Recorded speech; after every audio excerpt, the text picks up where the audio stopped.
I recently saw where Richie Blackmore was putting out a commemorative box set of his early days of Rainbow. And it got me to thinking, I haven't done a Hall of Fame announcement in a while. I haven't done a discography ranking in a while. So tonight, Hall of Fame nominations and a discography ranking for one of my favorite bands, Richie Blackmore's Rainbow. Next.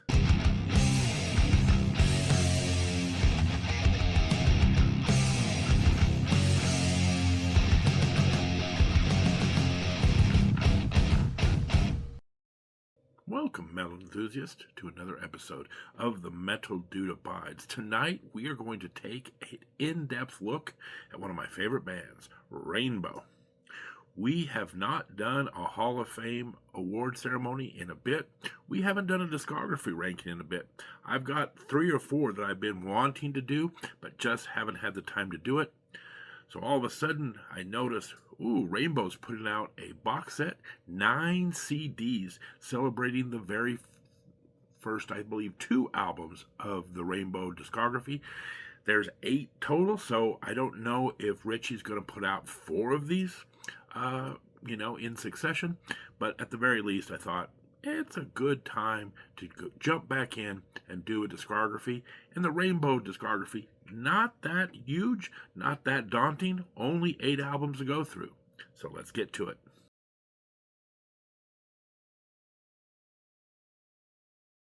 Coming in at number 8, what many people thought would be the final Rainbow album, Bent Out of Shape. This is the last album to feature Joe Lynn Turner as the vocalist, and it is, in my opinion, by far the most commercial Rainbow album of the bunch.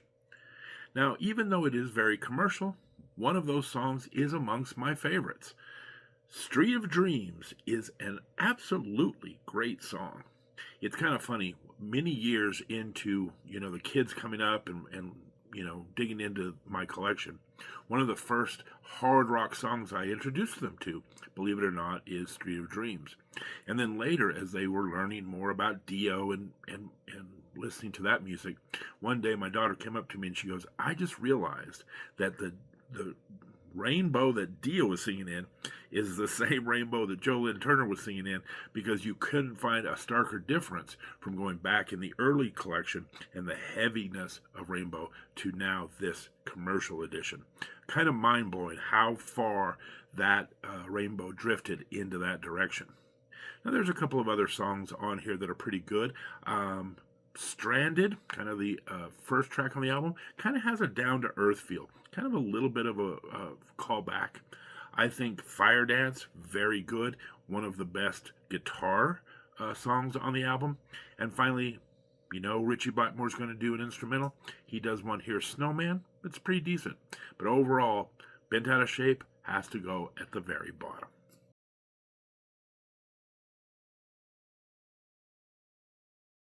Coming in at number 7, Stranger in Us All.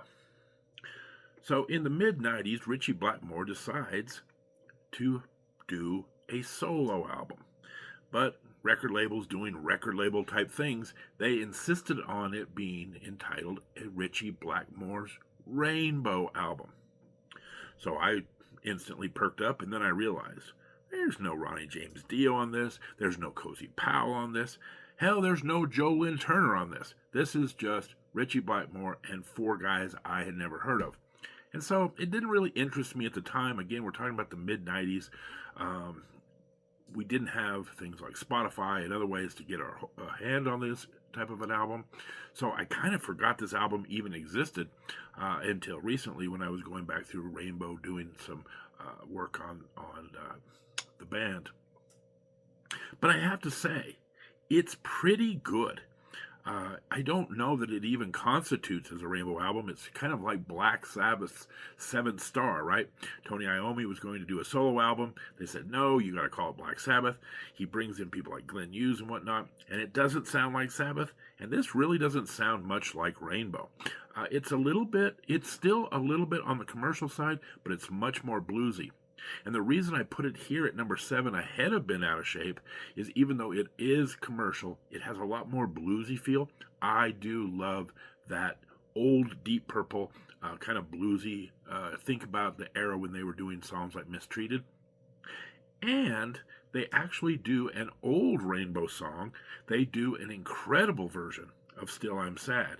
If you go back to the very first Rainbow album, they do the old Yardbirds cover, Still I'm Sad, but they don't put any vocals in it. Now, later, when they do a live version of it, they do put the vocals back in it, but this one is the only studio version that has the actual singing and the lyrics in it. And I have to say, Doogie White is a very good vocalist. So I haven't spent a ton of time with this album. I'll keep it real with you. I've only heard it a few times, but in the times that I've listened to it, I give it a thumbs up. Pretty decent album. If you kind of lost track of Rainbow and have never heard this album, I would recommend it.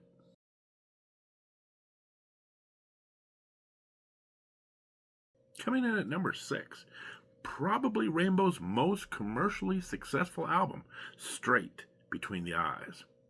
This is actually where I come into the band Rainbow. This is the early 80s. I'm exploring all sorts of new music. I see this band Rainbow with kind of a crazy album cover, guitar coming right through between the dude's eyes, right? And so this is my introduction to Rainbow. And it starts off pretty good. Death Alley Driver, pretty good, hard hitting. Stone Cold was a huge hit in the day. And Bring on the Night, a little bit of a deeper track, but the first 3 songs on this are excellent. Power's an okay song, but I do believe the best song on this album is the closer to the album, Eyes on Fire. Now, it's kind of interesting and funny. I went and saw Rainbow in concert on this tour. And I was talking to somebody about how I really enjoyed it, and Blue Oyster Cult was with them, and pretty good show. And the person says to me, I'm really surprised you like this era of Rainbow. And I said, what do you mean? He goes, well, you being a big Dio fan and all, because at that time, Dio was with Black Sabbath. And I'm like, Dio was in Rainbow?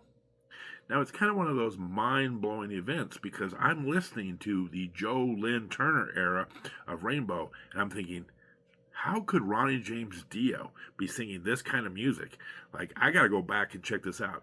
So that was the first time I'd ever heard that Dio was in Rainbow, and I immediately went out and started perusing the back catalog. So kind of a funny story. It's really funny, in the early 80s, we didn't have the internet back then. So, Black Sabbath, well, they always had Dio as a singer, right? No, Ozzy was there. Wait, Ozzy? The guy, I like his solo stuff. He was in Sabbath? Kind of the reverse here, where it's like, really liking the Dio Sabbath, and then realizing that he was the lead singer in Rainbow back in the day. Pretty funny stuff when you come into a musical group at a time where, there's a lot of back catalog there. Sometimes you get a lot of interesting surprises. Anyway, this was their big hit. Pretty decent album. Straight Between the Eyes, number 6.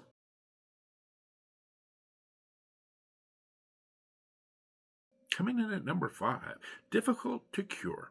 This is the very first Joe Lynn Turner album, and I just want to say right here that while the Joe Lynn Turner era is lower in my rankings, Joe Lynn Turner has a sensational voice, and really these are all very good albums. A few of the songs to talk about: Spotlight Kid, very good. I Surrender. And my favorite Joe Lynn Turner era Rainbow song, Can't Happen Here, a really fast, upbeat, anti-war song. But I do also want to point out the title track of this album, Difficult to Cure, is an instrumental number done by, of course, Ritchie Blackmore. And it's kind of the very last neoclassical remnant of the old Rainbow. So if you moved on, by the time Joe Lynn Turner shows up, but you really like that old Ritchie Blackmore guitar, check out this instrumental. It is one of Ritchie Blackmore's best.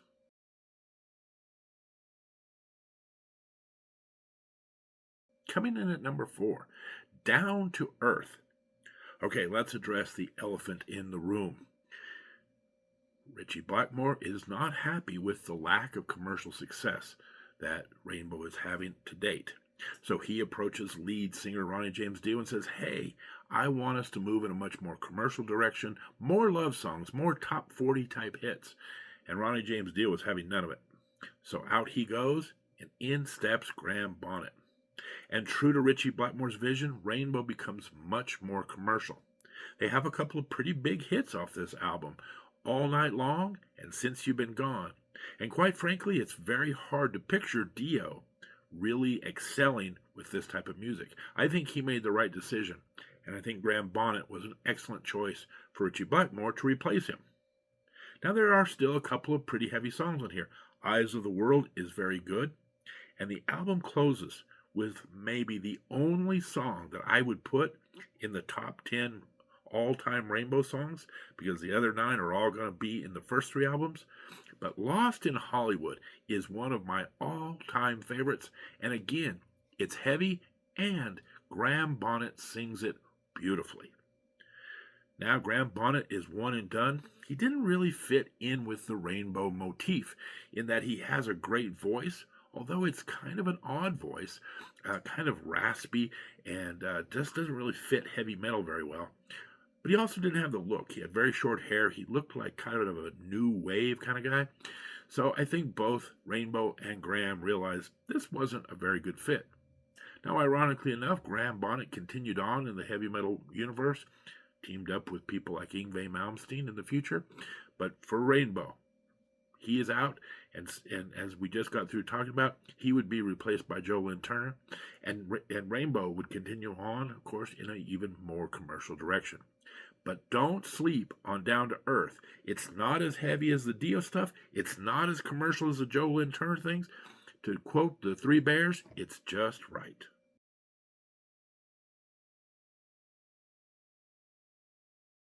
All right, anybody who knows me probably easily predicted that the top 3 Rainbow albums would all be Dio-era Rainbow albums. So let's get to it. Coming in at number 3, we're going to go all the way back to the beginning, Ritchie Blackmore's Rainbow. Now, how did we get here? Well, probably best kept secret here, Ritchie Blackmore was the lead guitarist for one of the British Big Three, Deep Purple. He had put out a string of great albums. They were probably most famous for their Mach 2 era, but Ian Gillan and Roger Glover, they left after the Mach 2 era. In comes David Coverdale and Glenn Hughes. And both Coverdale and Hughes were really pushing Deep Purple in a more funky direction that Ritchie Blackmore just didn't like. So he's thinking about leaving the band. He's thinking about doing a solo project. Lo and behold, an opening band that's supporting them on tour comes into play called Elf.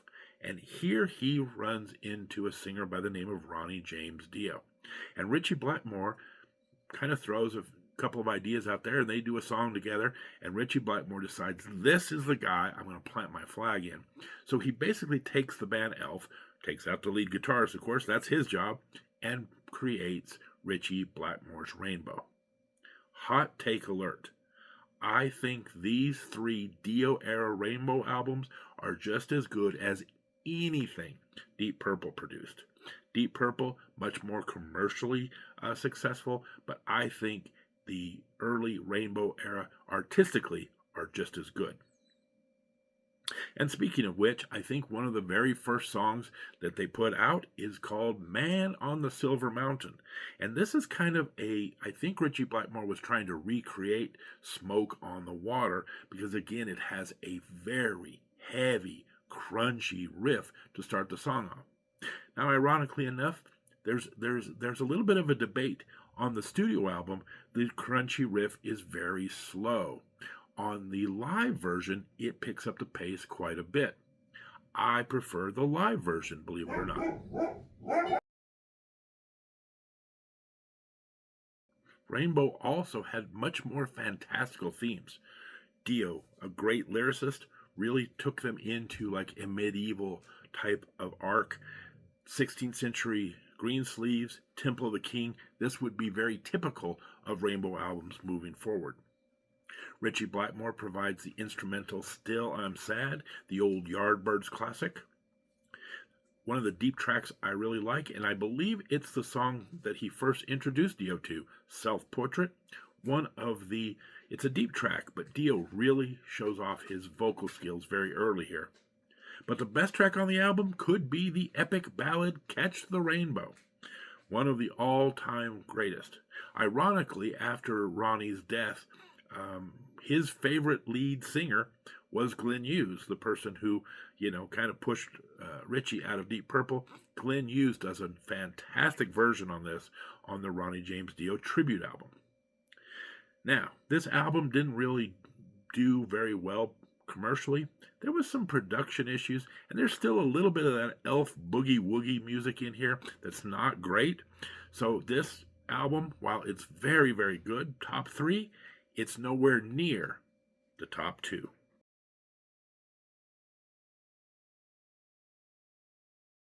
The difference between number 2 and number 1 is surprisingly close. And the debate I had to have when making this ranking was, am I going with the deeper, more consistent album, or the album that has the greatest moments, the most epic moments, the greatest highlights, if you will? And if we're going to have a tie, one of these albums is universally acclaimed as one of the best of all time. So coming in at number 2, after all that, Long Live Rock and Roll.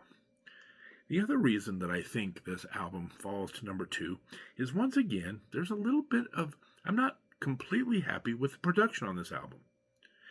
Now, if for all you long-time Iron Maiden fans, the producer of this album is a gentleman by the name of Martin Birch. And I can't quite figure out his deal, because it seems like every other album he does very good, and every other album he there's not any terrible production, but they're not the best. So for instance, here in Rainbow, he produces all 3 albums, but the very first album has kind of a flat feel to it. And Long Live Rock and Roll, there's like a dampening effect on it. Now, of course, Dio goes on to be in Black Sabbath, and so Martin Birch does the 2 studio albums when Dio's with Sabbath. Heaven and Hell, one of my favorite albums of all time. The production's a little bit dampened from, and then Martin Birch does Mob Rules, opens it up, and it's one of the better produced albums. So I can't quite figure out why Martin Birch seems to have a very inconsistent pattern on how he produces albums. So it does knock Long Live Rock and Roll down just a little bit. Now, the biggest hit, if you will, off this album is Long Live Rock and Roll, one of Dio's favorite anthems. I saw Dio on tour 20 times. He always played Long Live Rock and Roll, and it's a great anthem. I've heard it 1,000,006 times, so maybe I'm a little tired of it, but the first 1,000,007 times I listened to it, excellent. They also put out another single off this album, LA Connection. It surprises me that of all the songs on this album, that they chose LA Connection.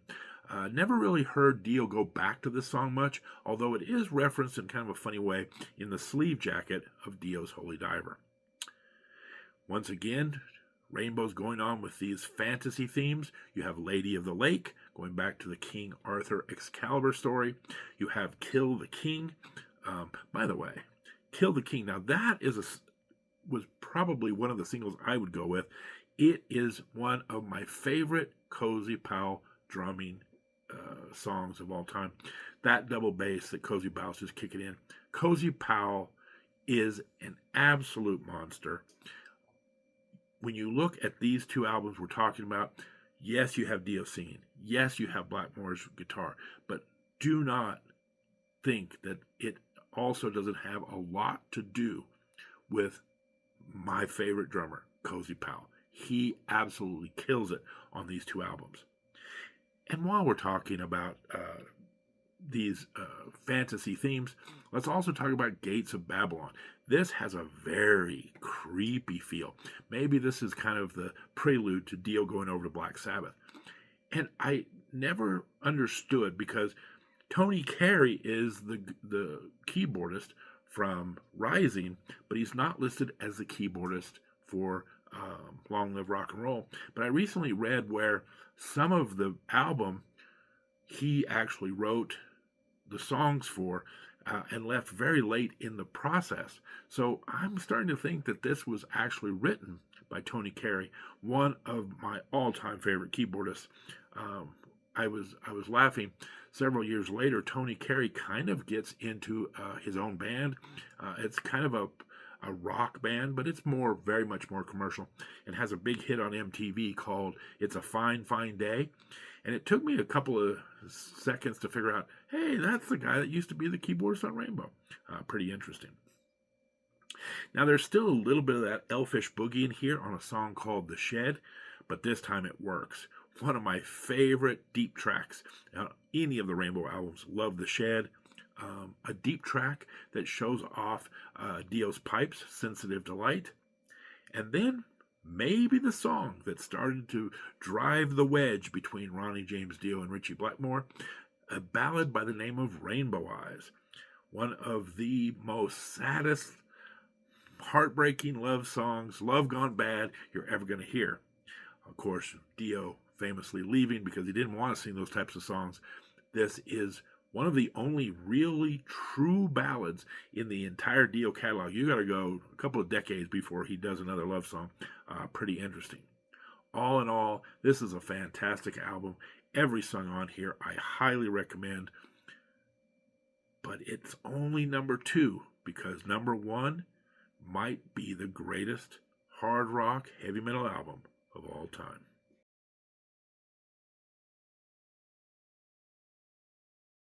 Coming in at number 1, Rising. No surprise here. Now, I was sitting here thinking about this episode, and I thought, well, I could do an album ranking, or I could do a song rating, maybe like the top 10 Rainbow songs. I ultimately went with an album ranking, but if I were to do a top song ranking, number 1 and number 2, and it's not even close, come right here on the Rising album. In fact, while many people will say that this is arguably the best album in hard rock heavy metal history, I will say, in my humble opinion, that at the very least, side 2 of this album is the greatest side in heavy metal history.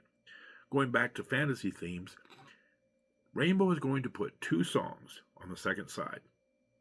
Both are epic 8+ minute songs. Stargazer, everyone's heard of Stargazer. Everyone has acknowledged it is one of the songs that many people put as the number 1 song of all time, top 10 song of all time, top 20 songs of all time. This is highly decorated song. But don't sleep on the sequel, because it is part 2 of this song, Light in the Black. It is equally great. I'm always a little bit surprised that Stargazer gets so much accolades, and Light in the Black gets very little accolades. And the only reason I can think of it is because this song is so difficult to play. Cozy Powell was doing this in concert. He was like, this song's going to kill me. So it was rarely played in live sets. So maybe that's why it never caught on. But if you want to do yourself a favor, and you want to take one tip away from here, if you're not completely familiar with the Rainbow catalog, go in, listen to Stargazer, and then right into A Light in the Black. It's the best 16 minutes of music you're ever going to hear. Epic, epic stuff. Once again, I want to point out Tony Carey's keyboards on A Light in the Black, I think might be my absolute favorite in the Tony Carey collection. And you know what? I'm guilty of this. We never talk about bass players, but let's also point out bass player, longtime Dio bass player Jimmy Bain is on this, doing sensational work as well. Oh yeah, there's actually a side 1 on this album. You have Tarot Woman, really good song. Starstruck, also very good. Run with the Wolf, and there's another song on that side 1 that I don't acknowledge, because it's the only reason this doesn't go down in history as a perfect album, the song to not be remade. Anyway, I would say that many people credit this album right here as the start of power metal. So not only is this arguably, again, one of the top 10 heavy metal albums of all time, it's also one of the most influential. Many modern day metal legends say this is the album that got them hooked. So there you go. Long overdue. The history of Rainbow, all 8 of their albums, presented to you in order. And listen, Ronnie James Dio should be in the Rock and Roll Hall of Fame. Jimmy Bain should be in the Rock and Roll Hall of Fame. Tony Carey should be in the Rock and Roll Hall of Fame. Cozy Powell absolutely should be in the Rock and Roll Hall of Fame. I think Richie Blackmore's in there. I think they finally put Deep Purple in a couple of years ago. But if he's not in the Rock and Roll Hall of Fame, he should be in the Rock and Roll Hall of Fame. So as we're in Rock and Roll Hall of Fame nomination season, just put a little pitch out there for the great Rainbow. And that's our episode. As I said earlier, I'm a little bit behind on my Hall of Fame nominations. I'm going to try to put a few more out this year, and with those will come some discographies of some of your favorite all-time hard rock and heavy metal bands. So the best way to check all that out is to subscribe to the channel, ring the bell, give this a thumbs up. If you think Ronnie James Dio and Cozy Powell should be in the Rock and Roll Hall of Fame, give it a like, give it a thumbs up. We are here every Tuesday. We have a series where we go through the Grammy Awards every year and award who we think should be in it. And once again, we're going to be doing a little bit more Hall of Fame nominations where we do discographies of bands. And I'm really thinking very seriously about taking this Rainbow content and putting in a new concept where I put together a concert set list of the greatest songs of a particular artist if I were to be able to put them all together in a single concert. So that might be coming up pretty quick. It might even be here next week. So you better subscribe because you don't want to miss it. In the meantime, this is the Metal Dude signing off. Take care.